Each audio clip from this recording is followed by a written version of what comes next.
Kia ora. In this video, I will provide a brief overview of the New Zealand school system. We will look at the types of schools in New Zealand, the year level systems and how schools are divided up, assessment, the New Zealand curriculum, NCEA, what a New Zealand classroom looks like and feels like, discipline, and homework. Firstly, there are 3 different types of schools in New Zealand. There are public or state schools, state integrated schools, which could include special character faith-based schools, and private schools.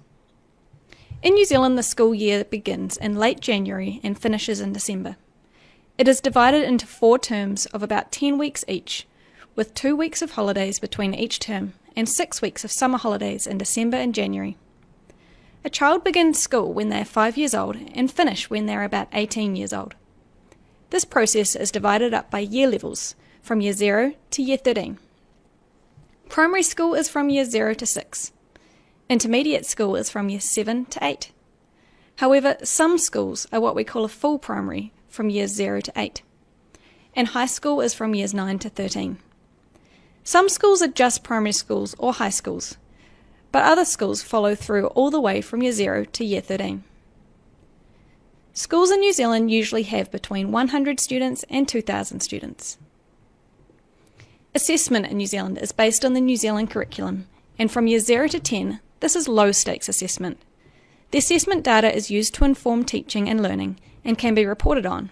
However, it does not have a big impact on the child's future pathways. During years 11 to 13, students complete NCEA levels 1, 2 and 3. This assessment is more high stakes, and results from this can be used by universities or employers to inform decision-making. The New Zealand curriculum is divided into 8 essential learning areas, which all schools must offer. These are English, the arts, including visual art, drama, dance and music, health and physical education, learning languages.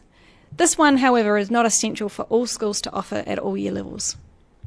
Mathematics and statistics, science, social science, and technology. Each learning area is divided into 8 levels that contain a number of different achievement objectives. The New Zealand curriculum is not prescriptive, but rather provides a framework that allows schools and teachers to be flexible with learning content and context, provided that they cover the achievement objectives. NCEA is our National Certificate of Educational Achievement. It is divided into levels 1, 2 and 3 and usually completed during years 11 to 13 of high school. It is a standards-based system where subjects offer a number of different standards that cover a range of skills. Students receive a number of credits for each standard passed, and the students need to gain a certain number of credits overall to achieve each NCEA level. Students can be assessed through internal assessment, which is prepared and marked by the school, and some work from each assessment can be moderated each year by the New Zealand Qualifications Authority to ensure assessment is meeting the standard. There is also external assessment, which is taken in the form of national exams at the end of the school year. These are marked and moderated by the New Zealand Qualifications Authority. So what does a New Zealand classroom look like?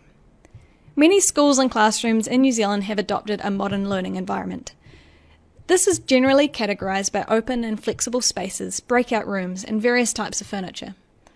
This is designed to allow for collaboration and group work, which is a big part of the New Zealand classroom. Most schools in New Zealand have a compulsory uniform that students wear every day. Use of digital devices for learning are becoming more and more important in New Zealand schools. Some schools have school-owned devices for students to use, and other schools have bring-your-own-device policies, where students are required to buy and bring their own device to school. The use of digital technologies for learning is becoming an increasingly important part of the New Zealand classroom. If you looked into a New Zealand classroom almost anywhere in the country, you would notice that it is very multicultural. This fact allows the New Zealand classroom to be a place of rich learning, as students from all cultures are encouraged to share and explore their personal values, cultures and heritages. Let's take a look now at what a New Zealand classroom feels like. Firstly, it should feel like a safe space for students to be in. This means that students should feel safe to take risks and make mistakes without fear of the teacher or other students putting them down. It also means that teachers are active encouragers of students and work to create a space where students can work together in groups to collaborate in their learning, where ideas are shared and respected. Most importantly, positive relationships should be the backbone of a New Zealand classroom. Whanaungatanga. Teachers actively get to know their students, their interests and passions, as well as their strengths and weaknesses. This helps the teacher to adapt content to their students' specific needs and interests, which in turn helps the student to relate to their learning and enjoy a good relationship with their teacher, because they know that the teacher really cares for them and wants the best for them.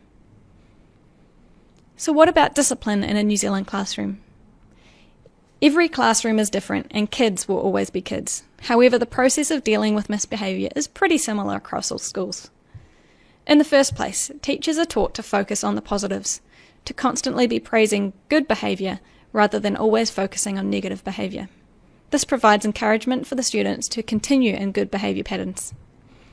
If students' behaviour is particularly unacceptable in the classroom, schools may have a referral system where students are removed from the class. However, these students are always followed up with a restorative justice meeting or the like, with the dean or the classroom teacher, or if there's been an incident involving a number of students, all parties will be present to discuss the situation, talk about how they felt, ask questions, and work together to resolve the conflict. Next, let's talk about homework.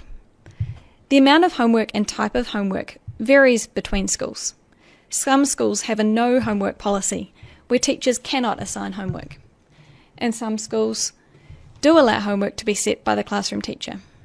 If students do have homework, this would usually take between 15 minutes and 3 hours to complete for all subjects combined, depending on the year level.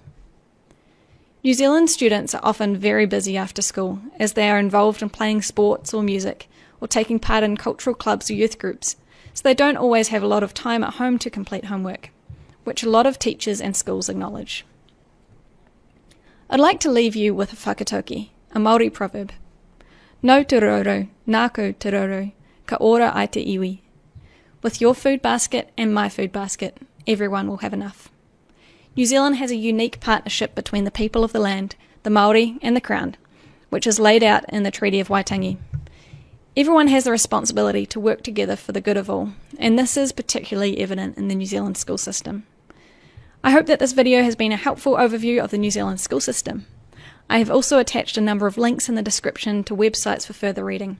If you have any questions or comments, feel free to put them in the comments section below.